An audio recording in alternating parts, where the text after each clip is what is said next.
अंत भला तो सब भला। रोली की शादी उसके माँ बाप एक आलसी लड़के से करा देते हैं। चलो, रोली की शादी हुई और हमने गंगा नहाई।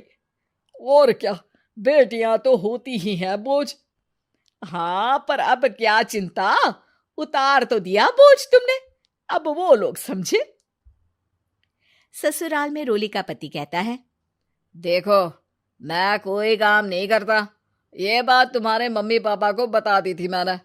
अब जो किराया आता है दुकान का, उसी से घर का गुजारा करना है। कभी भूल से भी कोशिश ना करना किसी चीज की डिमांड की। क्या मम्मी पापा को पता था कि आप कोई काम नहीं करते?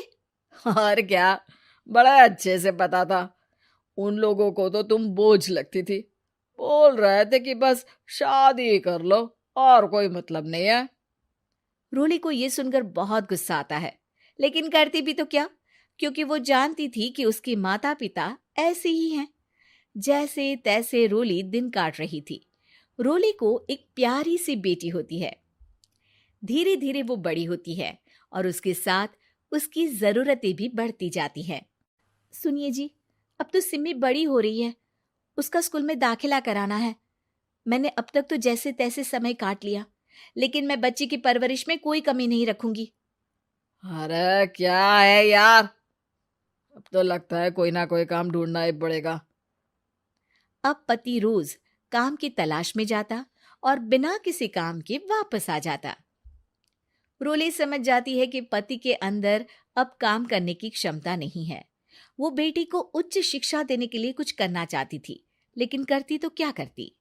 एक दिन रोली की सहेली कहती है, रोली, मेरी कोई औलाद नहीं है। अगर तू मेरी औलाद को जन्म दे तो मैं तुझे तेरे मुंह मांगे पैसे दूंगी। अरे, तेरी औलाद को मैं कैसे जन्म दे सकती हूँ? सरोगेसी से। बच्चा मेरा और वैभव का ही होगा, लेकिन कोख तेरी होगी। ये संभव है रोली। रोली कुछ सोचकर कहती है, मुझे मंजूर है, लेकिन मैं इसका 2 लाख रुपया लूंगी। अरे कोई बात